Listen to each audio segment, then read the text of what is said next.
वसुदेवसुतं देवं कंसचाणूरमर्दनं देवकी परमानन्दं कृष्णं वन्दे जगद्गुरुम्।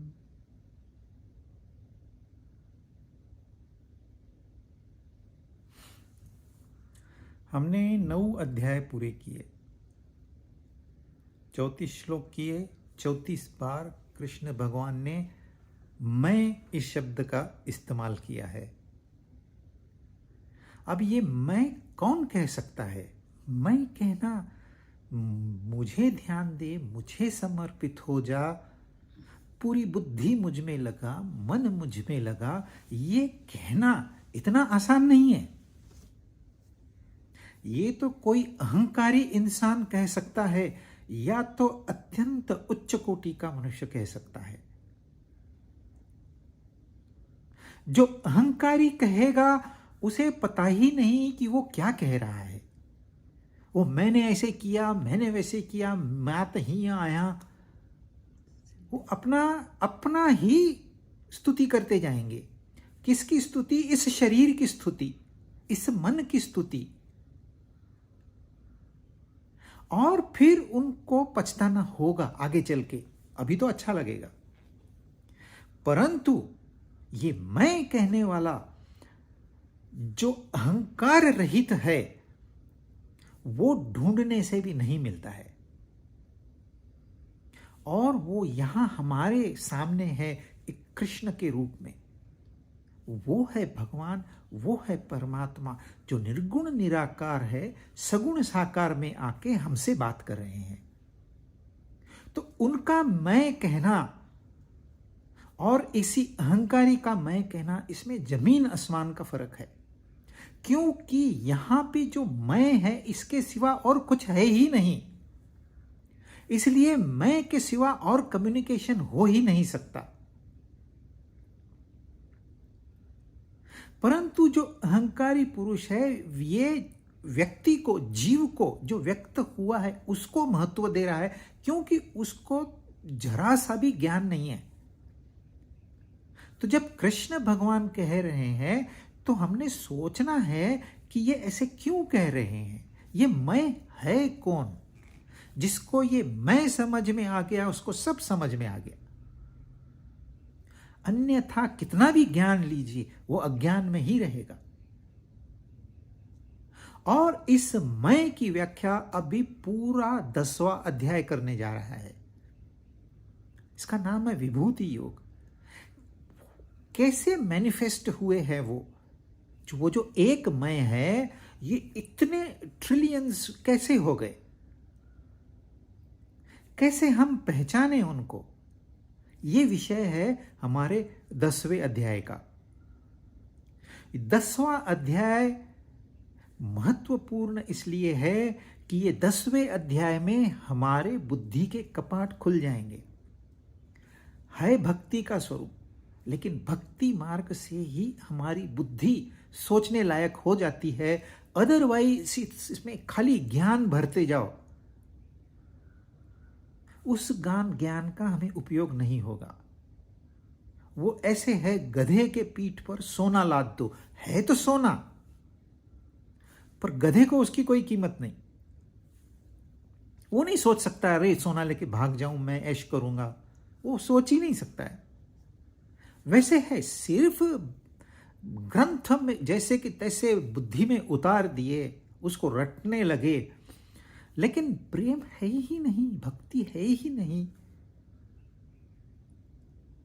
तो ये 10वां अध्याय हमें गाइड करेगा, क्योंकि जो आगे के अध्याय आने वाले हैं 13, 14 और 15, इनमें तत्व ज्ञान भरा पड़ा है। लेकिन उस तत्व ज्ञान का उपयोग यदि हमारे जीवन में होना है, हमें उसको उतारना है, तो हमारा हृदय साफ होना चाहिए। तो ये प्रिपेयर कर रहे हैं भगवान। ये अर्जुन के लिए ये बड़ा आशीर्वाद है, क्योंकि अर्जुन की जो कंडीशन थी तब शुरू किया, तब फर्स्ट अध्याय में, और अभी पूरे 90वें अध्याय में चुप बैठा है अर्जुन। एक भी प्रश्न उसके मन में नहीं आया है। और उसकी दशा कैसे बदल रही है ये हम 10वें अध्याय में देखेंगे। तो 10वें अध्याय में विभूति कैसी है, मैं कौन है, इसका एक चैप्टर है, बीच में अर्जुन का संवाद है, फिर वापस मैं एट लोअर लेवल। तो इससे हमारी श्रद्धा बढ़ेगी। श्रद्धा होगी तो ही ज्ञान काम करता है, विदाउट श्रद्धा ज्ञान काम नहीं करता। इसलिए बड़े बड़े ज्ञानी 30-30, 40-40 साल इस पुस्तक के सहारे जीते हैं, लेकिन जब दुनिया में आते हैं तो फेल हो जाते हैं। तो ये कड़ी है महत्वपूर्ण। बहुत लोग इस 10वें और 11वें अध्याय को छोड़ देते हैं, अरे इसमें कुछ है ही नहीं, कुछ तत्व ज्ञान नहीं है। ये तत्व ज्ञान का फाउंडेशन है, ये दिखता नहीं है। पेड़ दिखता है, उसके रूट्स नहीं दिखते। अगर रूट नहीं है तो पेड़ तो कभी भी गिर जाएगा। इसलिए यहां वो फाउंडेशन पक्का कर रहे हैं हमारा। तो ये 10वां अध्याय थोड़ा सा हम ध्यान से अगर सोचेंगे इसके ऊपर तो बहुत महत्वपूर्ण है। तो पहले श्लोक से हम शुरू करते हैं। 10वां अध्याय। श्री भगवान उवाच भूय एव महाबाहो शृणु मे परमं वचः यत्तेऽहं प्रीयमाणाय वक्ष्यामि हितकाम्यया। हे महाबाहो, हे अर्जुन, हे क्षत्रिय, क्योंकि अर्जुन एक वीर है, महाबाहो उसको कहा है। और वीर ऐसे मुंडी नीचे करके नहीं बैठता कभी, वो सीना तान के बैठता है। कोई संकट है मुझे बताओ। उसको अपील कर रहे हैं और कह रहे हैं तुम्हारे हित की कामना के लिए मैं कुछ परम वचन कहूंगा। तुम्हारी मतलब हमारे हित की कामना करके, भगवान स्वयं कामना कर रहे हैं। क्या कामना? हमारे हित की कामना करके वो परम वचन कहने वाले हैं। आगे तो परम वचन जब कहते हैं तो हमने थोड़ा उसके ऊपर ध्यान देना चाहिए। मेरे परम वचन को तुम सुन लो, क्योंकि 90वें अध्याय समाप्त हो गया, अर्जुन कुछ नहीं कहा। तो जब अर्जुन की दशा उन्होंने देखी कि अर्जुन में काफी परिवर्तन हो रहा है, नाउ ही इज रिसेप्टिव, तो उसको कहते हैं मैं और तुझे कुछ बताने वाला हूं। क्योंकि अब अर्जुन प्रिपेयर्ड हो गया है। मैं तुम्हें तुम्हारे हित की बात कहने वाला हूं। क्यों? क्योंकि तुम में अत्यंत प्रेम, तुम मुझ में अत्यंत प्रेम रखने वाले हो। ये कड़ी है। भगवान हमें कुछ बताने वाले हैं, परम वचन कहने वाले हैं। परम वचन मतलब सुप्रीम वर्ड्स। आप सोच सकते हैं कुछ तो बहुत महत्वपूर्ण। पहले उन्होंने इसी को सीक्रेट कहा था, सुप्रीम सीक्रेट। अब फिर उसी को वो अलग नमूने से बताने वाले हैं। अब उसको परम वचन कह रहे हैं, क्योंकि मुझ में अत्यंत प्रेम रखने वाले हो तुम। अब वो हृदय की भाषा है यहां। अर्जुन में इतना परिवर्तन हो गया है कि पूरा 9वां अध्याय उसने पूरा कंसंट्रेशन से सुना है। ये कृष्ण भगवान ने जान लिया है। और यदि हमारा परमात्मा में प्रेम नहीं है, भगवान में भक्ति नहीं है, श्रद्धा नहीं है, तो वो हमारे हित के लिए परम वचन कहेंगे लेकिन हमारे किसी काम के नहीं है। तो यहां ये कंडीशन है, अगर तुम्हारी प्रीति मुझ में है तो मैं तुम्हें कुछ बताने वाला हूं। यदि तुम्हारी प्रीति नहीं है, बता के क्या मतलब है? गीता तो बहुत लोग पढ़ते हैं, लेकिन श्रद्धा से कितने पढ़ते हैं? किसी को करियर बनाना है, किसी को इससे कमाई करनी है, उसकी तो प्रीति होगी नहीं। उसकी प्रीति और कहीं है, मेरा नाम हो, मुझे शोहरत मिले, मेरे फॉलोअर्स बढ़ें, मुझे पैसा मिले। तो आपकी प्रीति कहां पर? परमात्मा में है ही नहीं।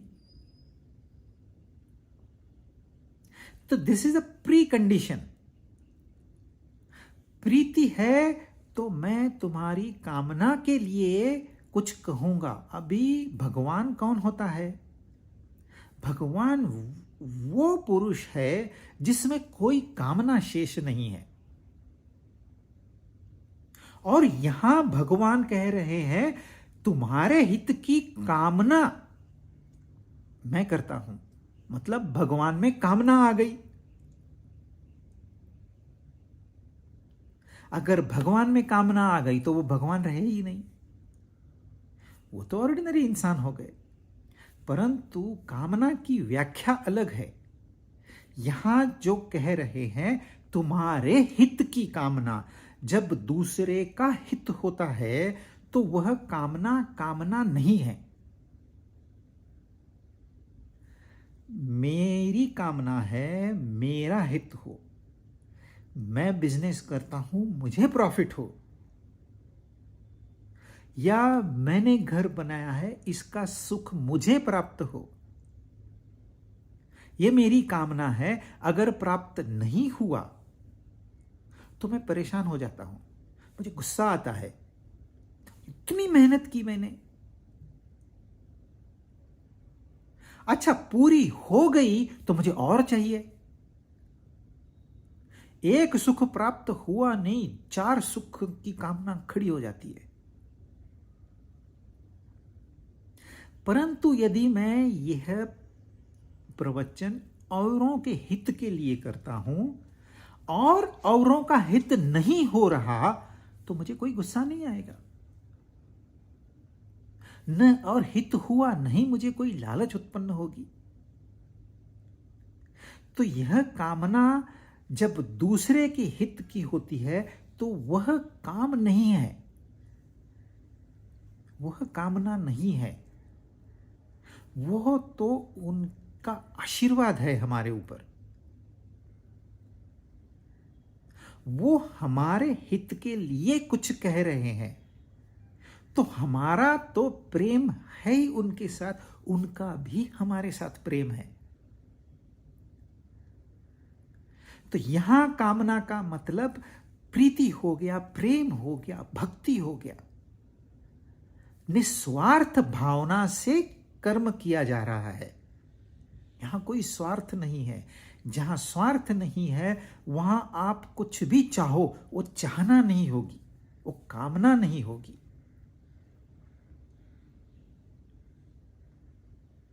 इसलिए वो कह रहे हैं कि अपने हित के लिए तुम्हें कुछ वचन सुन जा रहे हैं, भगवान कहने जा रहे हैं, उसे तुम ध्यान से सुनो, श्रुणु। फिर से भूय एव महाबाहो, क्योंकि उन्होंने परम वचन 9वें अध्याय में कहे हैं, 7वें अध्याय में कहे हैं, वही लिंक जारी है, वही ज्ञान विज्ञान की बात जारी है, वही परा अपरा प्रकृति की बात जारी है। खाली देखने का नजरिया बदल रहा है। तो फिर वो बताने वाले हैं, फिर से मैं बताता हूं, तुझे नहीं समझ में आया होगा क्योंकि तेरा हित इसमें बहुत महत्वपूर्ण है। अब यह मुझ में अत्यंत प्रेम रखने वाले अर्जुन, इस बात को हमने थोड़ा गहराई से समझना है।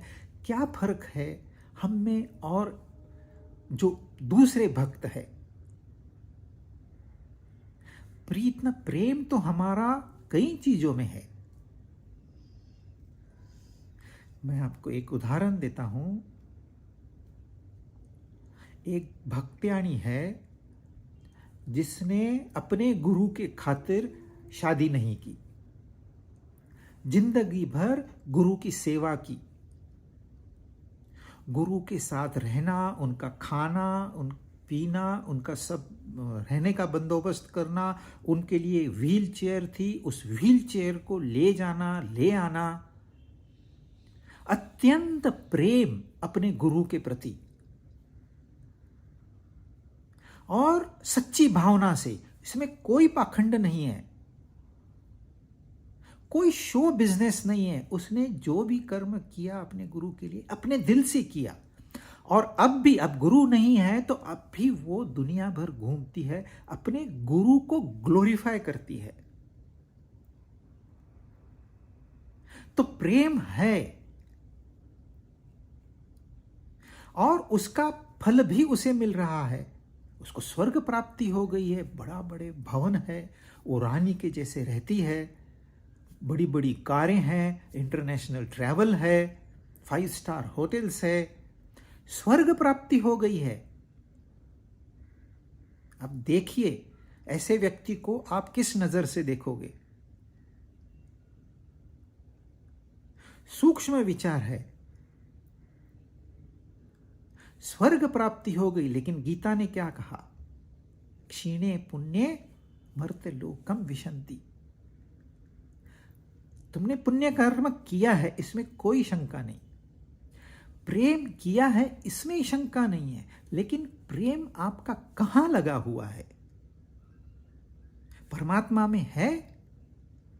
यही आपका प्रेम परमात्मा के और आपके बीच में दीवार बन के खड़ा है। मेरे गुरु, ये दीवार है, ये आपने अपने बुद्धि के कपाट बंद करके रखे हैं। गुरु के प्रति हमारा कर्तव्य है, मां बाप के प्रति हमारा कर्तव्य है, समाज के प्रति हमारा कर्तव्य है, महात्माओं के प्रति हमारा कर्तव्य है। लेकिन किस नाते? मेरे है इसलिए तो आपकी सारी साधना व्यर्थ चली गई। वो कहते हैं मुझ में अत्यंत प्रेम रखता है तू, इसलिए मैं तुझे परम वचन कहूंगा। परमात्मा में ध्यान नहीं है, ध्यान है मेरे गुरु में। और यही तो समस्या है अर्जुन की। उसने क्या कहा? मैं भीख मांग के खाऊंगा, लेकिन गुरु के ऊपर बाण नहीं उठाऊंगा। प्राइमा फेसी आपको लगेगा ये अर्जुन सही है, और उसी अर्जुन को कृष्ण कहते हैं मार बाण। सामने तेरे गुरु हो, परंतु है दूसरे पक्ष में। बाण उठा और चला। ये क्या कह रहा है? मेरे गुरु है, मुझे अत्यंत प्रिय है, मैं उनसे बाण मारूं? ये मुझसे नहीं होगा, इससे तो मैं अच्छा संन्यास ले लेता हूं, इस संसार को ही छोड़ देता हूं। लेकिन कृष्ण कह रहे हैं नहीं, तू कर्तव्य नहीं छोड़ सकता, तू बाण चला। अच्छा, गुरु के प्रति हो गया। जब पितामह सामने आए तो कृष्ण के बार बार कहने पर भी उसने अपना धनुष्य पे बाण नहीं चढ़ाया, क्योंकि उसका अत्यंत प्रेम किसमें है? मेरे पितामह, उन्होंने कितना बड़ा त्याग किया है। उतना सुंदर पोर्ट्रेशन है ये, जब समझ में आए। भीष्म पितामह जिन्होंने अपना त्याग किया, शादी नहीं करूंगा, इस देश की रक्षा के लिए अपनी जान की बाजी लगा दूंगा, मुझे सिंहासन भी नहीं चाहिए। और कृष्ण कह रहे हैं तू चला बाण, तू नहीं मारेगा तो मैं मारूंगा, इनको मरना है। किसको मरना है? यह जो मेरे गुरु है ना, इसमें का जो मेरे है ना, इसको मारना है और मर्सीलेसली किल करना है। जरा भी उनको मौका नहीं देना है। यह जो ममता पैदा हो गई है, यह ममता तुम्हें खत्म करेगी। ममता तुम्हारी शत्रु है, इस शत्रु को मारना है। और इस शत्रु को मारने के लिए तुम्हें वहां प्रीति होनी चाहिए। जब तक परमात्मा में ध्यान नहीं है, आप कितने भी बड़े भक्त हो, कितने भी बड़े ज्ञानी हो, स्वर्ग सुख तो आपको बहुत मिलेगा, परंतु फिर बैक टू पैवेलियन। इसलिए वो महत्वपूर्ण बात पहले ही श्लोक में कह रहे हैं, क्या तेरा ध्यान मेरे ऊपर है? यहां तो है, कैसे मालूम? दो बातें इसमें महत्वपूर्ण है। अर्जुन के गुरु थे द्रोणाचार्य, कृष्ण गुरु नहीं था। परंतु एक मौका ऐसे आया था अर्जुन के सामने कि कृष्ण की नारायणी सेना उसको मौजूद थी, तू ले ले, या निहत्ता कृष्ण, तू चूज कर। अर्जुन ने क्या कहा? मुझे कृष्ण चाहिए। किसी गरीब आदमी को आप एक चिट्ठी दिखाओ, ये भगवान है और यहां 500 करोड़ रुपया है, तू क्या लेगा? ये भगवान के नाम का सिर्फ एक पर्चा है और कुछ नहीं। मेजॉरिटी धन के पीछे जाएंगे, लेकिन अर्जुन के लिए वो नारायणी सेना युद्ध के लिए बहुत काम की थी। उसने कहा नहीं, मुझे कृष्ण चाहिए। ये एक बात थी जो कृष्ण के मन में पक्की थी। और दूसरी बार उसने कृष्ण गुरु नहीं होते हुए भी कहा कि मैं तुम्हारा शिष्य हूं, अभी तुम मेरे गुरु हो। ये दो बातें, मतलब जो पहले अर्जुन का ध्यान था कि मेरे गुरु सामने खड़े हैं, मेरे पितामह खड़े हैं, मेरे भाई खड़े हैं, मेरे साले खड़े हैं, मेरे ससुर खड़े, मेरे मेरे मेरे मेरे मेरे में से धीरे धीरे उसका ध्यान तेरे में हो गया है। ये अर्जुन की बहुत बड़ी उपलब्धि है, इसलिए हमें यह आगे का ज्ञान मिलेगा। और कृष्ण ने ही एडमिट किया, भगवान ने ही एडमिट किया कि तू मुझ में प्रेम रखने वाला है, इसलिए तेरे हित के लिए मैं वचन कहूंगा। तुम कितने भी महान गुरु हो, उनका कर्तव्य है तुम्हें गुरुत्व दिलाना, शिष्य बन के नहीं रखना है। जिन्हें सिर्फ शिष्य चाहिए वो गुरु नहीं है। शिष्य गुरु के पास शिष्य बन के रहने के लिए नहीं जाता है, चलो आराम से आश्रम में रहेंगे, खाएंगे पिएंगे, कोई चिंता नहीं, और कोई होगा तो गुरु देख लेंगे। ये पर्पस नहीं है। शिष्य जाता है गुरुत्व प्राप्त करने के लिए, और एक दिन ऐसा होता है वो भी गुरु ये भी गुरु, कोई शिष्य नहीं वहां पर। फिर वो पार्ट हो जाते हैं, वो छोड़ के निकल जाता है। जिस दिन उसने रियलाइज किया उस दिन वो वहां से निकल जाता है। दिखने को ऐसे दिखता है ये तो अनफेथफुल है, लेकिन उसे अब पता है, सच्चाई का पता चल गया, और गुरु को भी पता है सच्चाई का। तो ये तो प्रेम है दोनों में। एक जगह दो गुरु क्या करेंगे? तू एक वहां सेवा करेगा, एक यहां सेवा करेगा। ये प्रेम है। ऐसा प्रेम अर्जुन का कृष्ण में हो गया, इसलिए वो चुप बैठा है, कुछ नहीं कह रहा। और ये लिंक है।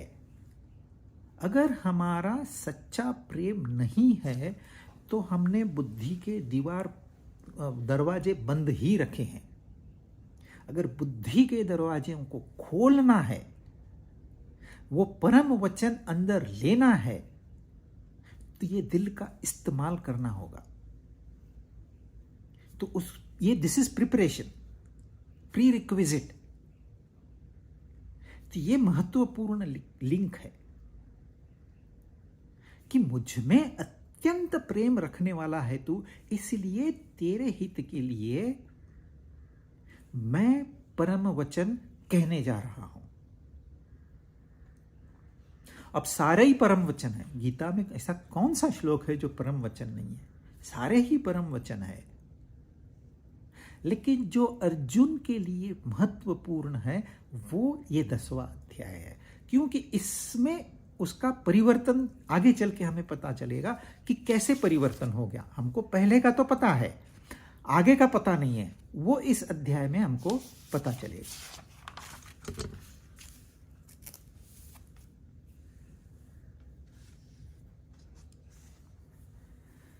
न मे विदुसुरगणाः प्रभवं न महर्षयः अहम आदिर्हि देवानां महर्षीणां च सर्वशः। मेरे प्रकट होने को, मेरा प्रभव होने को, माय मैनिफेस्टेशन, इसको न देवता जानते हैं न महर्षि जानते हैं। आपकी बड़ी श्रद्धा होगी देवताओं में और महर्षियों में, वो परमात्मा के प्रकट होने को नहीं जानते, ऐसे भगवान कह रहे हैं। क्योंकि मैं सब प्रकार से देवताओं का और महर्षियों का आदि हूं। यहां कह रहे हैं, ध्यान से सुनना, मैं इनका आदि हूं, और आगे कहेंगे मैं अनादि हूं।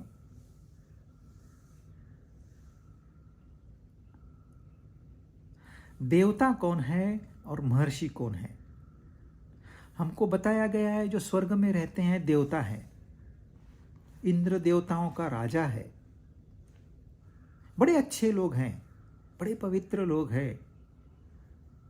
लेकिन आज के जमाने में कहाँ दिखाई देते हैं? है कि नहीं कि सिर्फ कल्पना है? सिर्फ कल्पना नहीं है, आज भी देवताएं मौजूद है, महर्षि मौजूद है। महर्षियों को पहचानना तो बड़ा आसान है।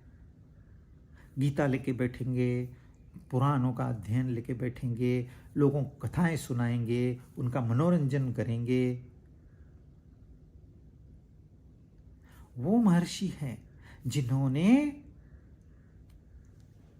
ग्रंथों का अध्ययन किया है, और उन्हीं ग्रंथों में जो भी समाचार है, जो भी कथाएं हैं, उनको वो कंटेम्पररी भाषा में समझाते हैं।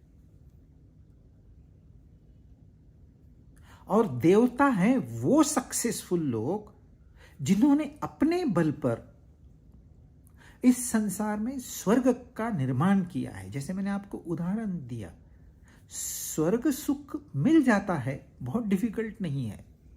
और जिसने अपने सराउंडिंग में स्वर्ग की निर्मित की है, वो तो स्वर्ग में ही हुआ ना। पहले तो नरक था, लेकिन किसी ने मेहनत से उसको स्वर्ग बनाया, तो वो स्वयं तो स्वर्ग में हो गया। तो देवता कहां रहते हैं? स्वर्ग में रहते हैं। जो स्वर्ग में रहते हैं वो देवता है। जो अपने लिए स्वर्ग की निर्मित करते हैं वो देवता है। कई आपको बड़े बड़े मंदिर मिल जाएंगे, क्या आलीशान मंदिर, और मस्जिदें होंगी या चर्चें होंगी, आलीशान, देखने के लिए दुनिया भर से लोग आते हैं। किसने निर्माण किया? कौन है इसके पीछे? किसने सबसे ज्यादा डोनेशन दिया? एक तो होता है बिजनेस मॉडल, उसकी हम बात नहीं कर रहे। इकोनॉमी को टूरिज्म बढ़ाने के लिए भी मंदिर बनाते हैं, वो बात हम नहीं कर रहे। यहां श्रद्धा से, भावना से लोगों ने निर्माण किया है। किसने निर्माण? कोई ना कोई देवता ही होंगे। तो देवता कोई काल्पनिक पुराने जमाने की व्यक्ति नहीं है। आज भी हमारे भीतर ही देवताएं हैं, महर्षि है। जो इंटेलेक्चुअल है वो महर्षि हो गए, जो एक्शन ओरिएंटेड है वो देवता हो गए, आज भी है। परंतु क्या वो इस निर्मिति को जानते हैं? ये सृष्टि कहां से आई, किसने निर्माण की, क्यों निर्माण की, मैं कौन हूं, मैं कहां से आया, मैं क्यों आया, क्या अब मकसद है मेरे जीवन का, फिर मैं क्यों मरता हूं? क्या ये देवता और महर्षि जो आज के जमाने के हैं, क्या ये इन प्रश्नों का उत्तर उनके पास है? भगवान कह रहे हैं नहीं है, वो नहीं जानते। मतलब इतने उच्च पद पे पहुंचने के बाद भी सच्चाई का उन्हें पता नहीं है, ऐसे भगवान स्वयं कह रहे हैं। और कह रहे हैं तो इसमें सच्चाई है, क्योंकि भगवान क्यों आपको गुमराह करेंगे, उन्हें तो कुछ लेना देना है ही नहीं। उन्हें तो यह भी पता है कि नहीं, हमें नहीं पता कि यह सृष्टि की निर्मिति हुई है।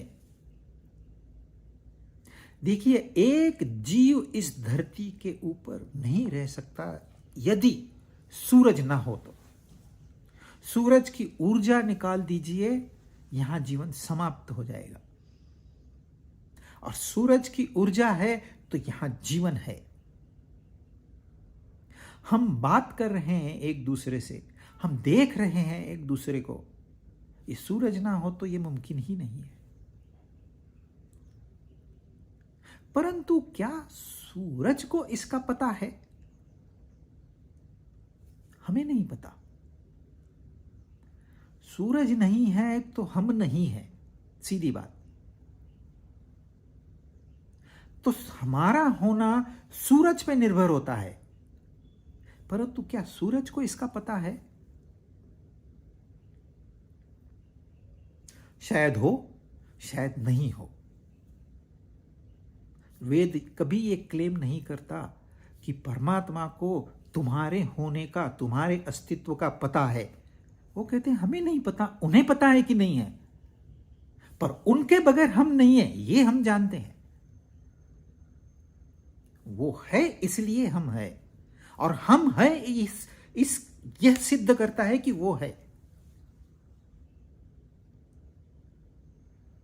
हमारा एक एक विचार को ऊर्जा चाहिए, नहीं तो वो डेड विचार है, वो मृत समान है। उसको चेतना चाहिए, उसको एक शक्ति चाहिए। फिर उन विचारों से भावनाओं की निर्मिति होनी चाहिए, फिर उन भावनाओं से यह शरीर उत्पन्न होना चाहिए, और ऐसे अनेक शरीर होने चाहिए, तब यह संसार निर्माण होता है। एक विचार से यह सारा संसार निर्माण होता है। क्या उन्हें इस बात का पता है जो देवता है और महर्षि हैं? क्योंकि देवता और महर्षि लौकिक है, इस लोक के पार वो नहीं गए। जो इस लोक के पार गए हैं उन्हें पता है। लेकिन यहां जो हमारे आदर्श है, जो इस लोक के हमारे आदर्श हैं, क्या उन्हें पता है?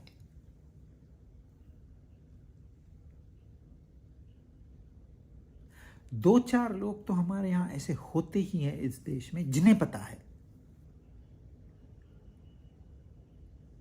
लेकिन ये जो देवता, यानी कि एलीट क्लास जो सोसाइटी का होता है, जिनको लोग आदर्श मानते हैं,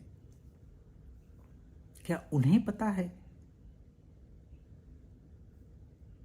उन्हें पता नहीं हो सकता, क्योंकि वे निर्मिति है, निर्माता कोई अलग है।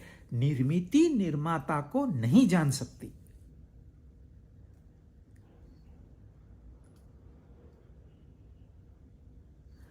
कार्य कारण का एक संबंध है, कारण से कार्य होता है,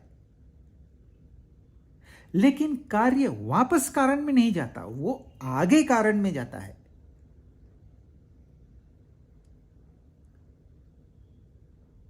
तो जो जिसकी वजह से निर्मित हुई है, यह निर्मित उसको जान ही नहीं पाएगी, उल्टी गंगा नहीं बहेगी।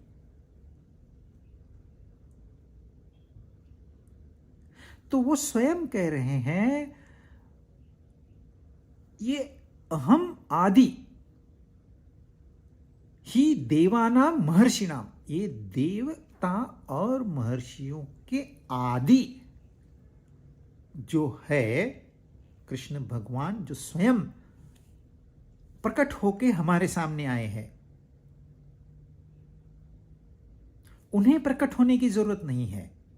ये तो उनकी लीला मात्र चल रही है, उन्हें कोई कामना नहीं है। कहने को वो कहते हैं तुम्हारे हित की कामना के लिए। ये हमारी भाषा है, उनकी भाषा नहीं है। उनकी भाषा तो सिर्फ मौन है। जो मौन सुन सकता है वो सुन सकता है, उनको सुन सकता है। तो यहां उन्होंने पहले तो हमारे जो समाज के बड़े लोग हैं, आदर्श है, उन्हें खड़ा किया और कहते हैं ये नहीं जानते मुझको, क्योंकि मैं उनके पूर्व का हूं, ये बाद में आए हुए हैं, इसलिए ये नहीं जान सकते। तो क्या करना पड़ेगा? कैसे जाने हम? हमको इन महर्षियों और देवताओं से भी ऊपर जाना है। हमको सीधे भगवान से कनेक्शन करना है। कैसे करेंगे? उनको जान के। एक बार हमने अपने द्वार खुले कर दिए तो फिर हमको पहले ये जानना है कि मैं नहीं जानता। भले मैं महर्षि हूं, भले मैं देवता हूं, मैं नहीं जानता। ह्यूमिलिटी। पहले उन्होंने कहा मुझे प्रिय हो जा, फिर अभी कहते हैं ह्यूमिलिटी दिखा। एक एक स्टेज वो आगे दे लेके जा रहे। न मे विदु सुरगणः प्रभवं च महर्षयः अहम आदि ही देवानां महर्षिणां च सर्वशः। सर्वशः, सब प्रकार से।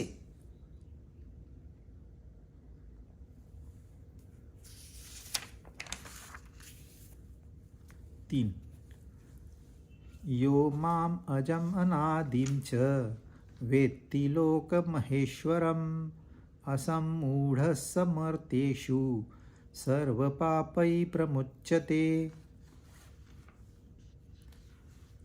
जो भी मनुष्य मुझे अजन्मा, अनादि और संपूर्ण लोकों का महान ईश्वर ऐसे जानता है, मतलब दृढ़ता से जानता है, स्वीकार करता है, वह मनुष्यों में ज्ञानवान है और संपूर्ण पापों से मुक्त हो जाता है। अब वो कह रहे हैं कि ज्ञानवान कौन है और पापों से मुक्त कौन होता है। जो ज्ञानवान है वो पापों से मुक्त हो जाता है, और जो पापों से मुक्त हो जाता है वो ज्ञानवान हो जाता है।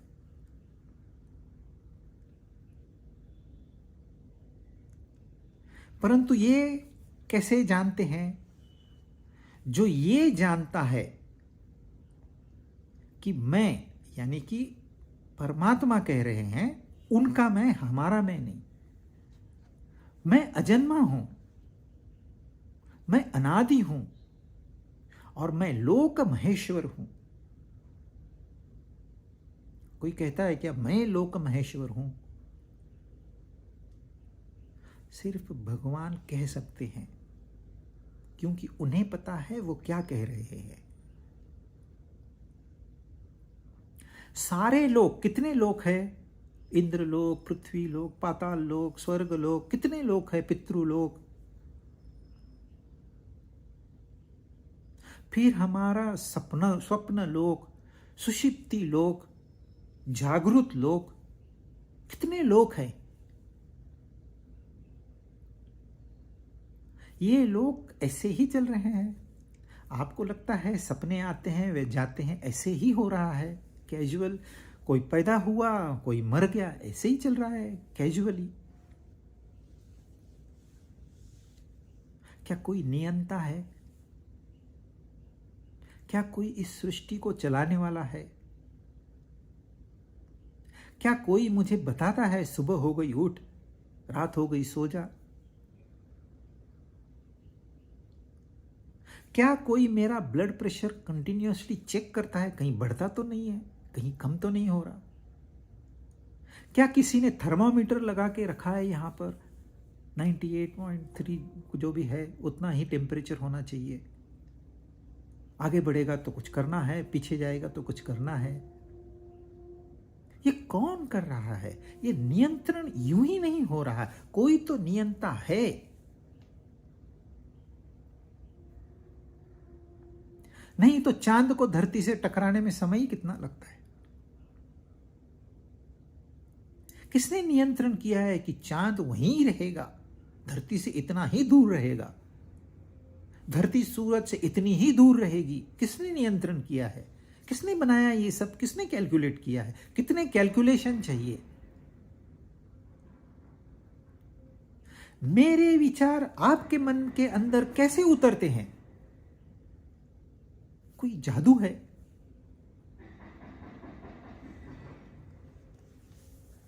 कोई मैजिक है? क्या इसको कोई नियंता नहीं है? मैं चिल्लाऊंगा लेकिन आपको सुना ही उतना ही देगा कि जिससे आपके कान के पर्दे न फटे।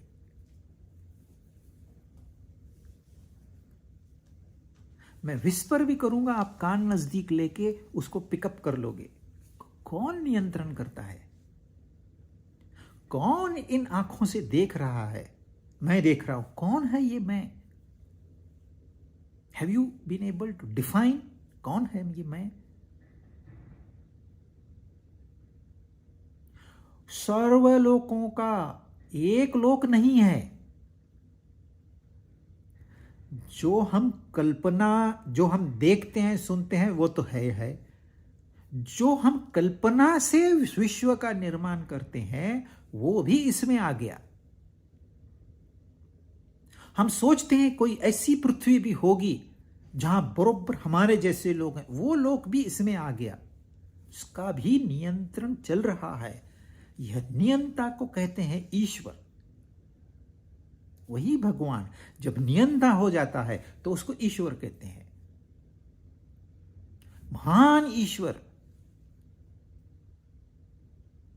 सर्व लोकों का, संपूर्ण लोकों का।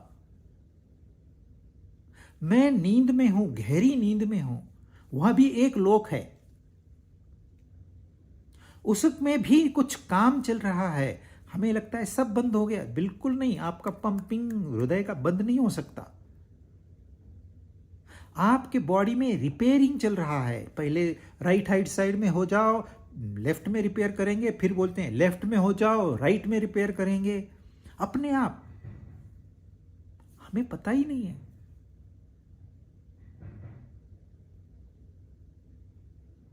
हमारे नाक में ये सांस आ रही है, कोई तो फूंक रहा है, क्योंकि हम जो छोड़ रहे हैं उसे वापस नहीं लेना है। दूसरी हवा चाहिए वहां पर। वही लेके हम लेते रहेंगे, 5-10 मिनट में नीचे गिर जाएंगे, खत्म। तो कौन फूंक मार रहा है हमारे नाक में? कितने प्रेशर से हवा आनी चाहिए? क्या टेम्परेचर होना चाहिए? उसमें अगर कचरा है तो उसको फिल्टर कैसे करना है? ये सब नियंत्रण हो रहा है, हमें पता ही नहीं है। वो कहते हैं सर्व लोकों का महान ईश्वर मैं हूं। अब सोचो, आप अगर कल्पना भी कर सकते हो तो बहुत बड़ी बात है कि यह नियंता कैसा होगा। लेकिन ये आपके कल्पना के बाहर की बात है। जहां कल्पना नहीं पहुंच सकती वहां वो मौजूद है। कल्पना, फिजिकली तो बात ही छोड़ दीजिए। आप इतना तो इमेजिनेशन कर सकते हैं कि मंगल पे चले गए, जो भी आपने टीवी पे देखा है वहां चले गए, कल्पना तो कर सकते हैं। लेकिन इसका भी नियंता वो है। हमारे विचार यूं ही नहीं चल सकते, यूं ही नहीं घूम सकते। मैं यहां बैठा हूं, मेरे विचार कहीं और है। क्या इनका कोई सूत्रधार है?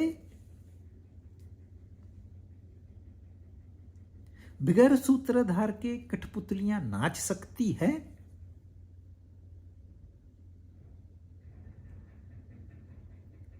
वो होता है लोक महेश्वर। वो कह रहे हैं वो मैं हूं।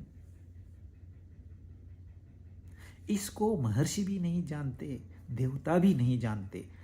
देव अलग, देवता अलग, कंफ्यूज मत करना। देवता जो है वो उनकी विभूति है, वो श्रेष्ठ है समाज की दृष्टि से, पर उनकी दृष्टि से सारे समान ही है। और अनादि, अजन्मा। हमें जन्म मालूम है, हम पैदा हुए, चूंकि हम पैदा हुए हम मरेंगे। जो पैदा हुआ वो मरेगा, जो बना है वो टूटेगा। ये सृष्टि का नियम है। परमात्मा का तो इसमें रोल भी है, तो सृष्टि का नियम है, ग्रॉस थिंग।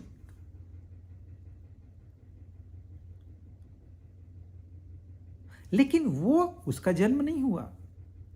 अब उसका जन्म नहीं हुआ तो आप कहोगे जन्म नहीं हुआ तो वो नहीं है। ये गलत फहमी है।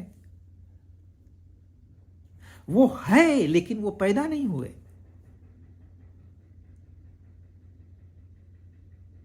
चूंकि वो पैदा नहीं हुए, उनका मृत्यु भी नहीं है। जो पैदा हुआ वो मरेगा, जो पैदा नहीं हुआ वो नहीं मरेगा। सृष्टि का नियम है, ये बहुत बड़ी बात नहीं है। वो अजन्मा है। वो कह रहे हैं मैं अजन्मा हूं, मैं पैदा नहीं हुआ। बाकी सब पैदा हुए। ये ग्रह तारे जो आप देख रहे हैं ये पैदा हुए। ये तुम्हारी धरती, तुम्हारे सूरज वो पैदा हुए। ये तुम्हारे बीवी बच्चे ये पैदा हुए, ये मरेंगे। ये पृथ्वी भी विघटन हो जाएगी बाद में, डस्ट।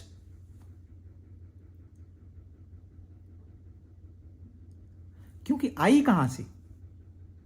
जहां से आई वहां उसको जाना ही पड़ेगा। सूरज जहां से आया उसको जाना ही पड़ेगा। जब तक वो उसमें ऊर्जा भरता है तब तक वो चमकता रहेगा। उसकी भी ऊर्जा खत्म हो जाएगी, क्योंकि बनाया गया है, वो बन गया है। जैसे हम बन गए हैं वो भी बन गया है। जैसे हम चले जाएंगे वैसे वो भी चला जाएगा। लेकिन जाएगा कहां? जहां से आया है। कहां से आया है? वो एक है, वहां से वो आया है। वो एक नहीं होता तो यहां कुछ नहीं होता। वो एक है इसलिए वहां से निर्मित हुई। एक के दो हो गए, 2 से 4, 4 से 8, बस ऐसे ही बढ़ गया। परंतु एक था। कैसे मालूम? क्योंकि 2 हो गए। 2 हो गए मतलब एक था। वो पैदा नहीं हुआ इसलिए मरेगा नहीं। पैदा होना और मरना, इसको कहते हैं परिवर्तन। परिवर्तन होता है। जैसे बच्चा मर गया, जवान पैदा हो गया। जवान पैदा हो मर गया, बूढ़ा पैदा हो गया। बूढ़ा मर जाएगा, फिर बच्चा पैदा हो जाएगा। ये चक्र है। तो ये परिवर्तन हो रहा है। जिसको हम जन्म मृत्यु कहते हैं वो और कुछ नहीं, परिवर्तन है, चेंज। अपरिवर्तनशील तत्व होगा तो ही परिवर्तन हमें नजर आएगा। यदि अपरिवर्तनशील तत्व नहीं होगा तो हमें कोई परिवर्तन मालूम नहीं पड़ेगा। क्योंकि परिवर्तन हो रहा है, हमारा अनुभव है, तो वो अपरिवर्तन तत्व मौजूद है। वो शायद हमें दिखाई न दे, सुनाई न दे, हमारी कल्पना में भी नहीं आए, वो हमारे विचारों में नहीं आए, परंतु उसके बगैर परिवर्तन नजर नहीं आ सकता। क्योंकि कौन बच्चा था, कौन जवान हुआ, कौन बूढ़ा हुआ, तीनों जगह तो मैं ही हूं। मैं बच्चा था, मैं जवान हुआ हूं और मैं बूढ़ा हो जाऊंगा। मैं तो है ना, ये वही मैं की बात कर रहे हैं। मैं अजन्मा है, उस मैं का कभी जन्म नहीं हुआ, इसलिए वो मृत्यु को भी ये नहीं है, सब्जेक्ट टू डेथ नहीं है। वो अपरिवर्तनशील तत्व मैं हूं, ये जो जानता है वो ज्ञानवान है। जो सिर्फ जन्म मृत्यु को जानता है वो अज्ञानी है। अज्ञानी रोते बैठते हैं, ये टूट गया, वो खो गया, ये नुकसान हो गया, ये दुख आया, वो दुख। ये अज्ञानियों का काम है, ये उनका मनोरंजन है, टाइम पास है। ज्ञानी सिर्फ साक्षी होते हैं, वो देखते हैं, अरे हाँ बारिश आ गई, आने दो, तूफान आ गया, आने दो, कोरोना आ गया, आने दो, यहां से आएंगे वहां चले जाएंगे, क्योंकि वो परिवर्तनशील है। और ये जो ज्ञानी है, इसने अपरिवर्तनशील जो तत्व है उसके साथ अपना संबंध जोड़ दिया है, तो वो साक्षी बन गया। जिसने अपरिवर्तनशील के साथ तादात्म्य कर लिया है, मन बुद्धि शरीर के साथ नहीं, ये लोक और कुछ नहीं, ये शरीर है। क्योंकि इस शरीर से तो हम जुड़े हैं दूसरों से, तो शरीर से ध्यान हटके आत्मा पे चला गया, वो ज्ञानवान है, वो सर्व पापों से मुक्त है। और अनादि कब शुरू हुआ भाई, ये बताओ? नहीं, इसका कोई जवाब नहीं है। कब इसका अंत होगा? नहीं। परिवर्तन जो सर्कल होता है, राउंड होता है, इसकी शुरुआत कहां हुई, यह कहां खत्म होता है, आप बता सकते हैं? इसलिए कहते हैं दुनिया गोल है। गोल है का मतलब क्या? No beginning no end. तो ये नहीं कह सकते हम कि भाई 50 लाख करोड़ साल पहले शुरू हुआ, नहीं, ये तो फ्रैक्शन ऑफ टाइम हो गया। 50 लाख करोड़ साल चलेगा, ये भी फ्रैक्शन ऑफ सेकंड हो गया, टाइम हो गया। ये अनादि है, इसको टाइम एप्लीकेबल नहीं है। टाइम किसको एप्लीकेबल है? जहां परिवर्तन है वहां टाइम एप्लीकेबल है, काल एप्लीकेबल है। कल यहां थी चीज, आज यहां है, तो हमने कल देखा था यहां, आज देख रहे हैं यहां, तो हमने कल की निर्मित की और आज की निर्मित की, नहीं तो ये था ही नहीं टाइम। अगर कोई परिवर्तन नहीं है, जस्ट एवरीथिंग इज लाइक, क्या मंगल पे कोई टाइम होगा? जब तक मनुष्य ने वहां अपनी नजर नहीं डाली तब तक वहां कोई टाइम नहीं था, क्योंकि कोई गिनने वाला नहीं था। टाइमलेस, अनादि। सो अजन्मा, अनादि, लोक महेश्वर, ऐसे मुझे जानता, मतलब जानना ये नहीं, व्यक्ति का अर्थ है उसको दृढ़ता से स्वीकार करना, हां ये ऐसे ही है, अनुभव करना। जानना अलग है, आपने अभी जान लिया, गीता ने हमको बताया अनादि है, अजन्मा है, लोक में, हमने जान लिया। ये जानना नहीं है, ये सिर्फ जानकारी है। जैसे कंप्यूटर में है वैसे आपके दिमाग में, मेमोरी में है, वह जानना नहीं है। ये व्यक्ति मतलब तत्वतः जानता है, इसमें उसको कोई संदेह नहीं है। आप उसको आधी रात में उठा के पूछो क्या कैसे नियंत्रण हो रहा है तेरा ब्लड प्रेशर और टेम्परेचर, तू तो सोया हुआ, अरे वो बैठा है ना, वो जानता है, वो तुरंत बताएगा। वो उसको कोई प्रिपरेशन नहीं करना। वो कोई पढ़ा लिखा इंसान है जरूरी नहीं, देवता है जरूरी नहीं। तो देवता और महर्षियों को पता चलेगा ऐसे कुछ नहीं है। ये तो आप देखिए यहाँ जो संतों की जो ट्रेडिशन है, कितने लोग तो स्कूल नहीं गए और उनकी रचनाएं देखिए, कोई पीएचडी वाला पढ़ नहीं सकता है उनको। जो इंसान कभी स्कूल नहीं गया उसकी रचना पढ़ने के लिए पीएचडी करनी पड़ती है,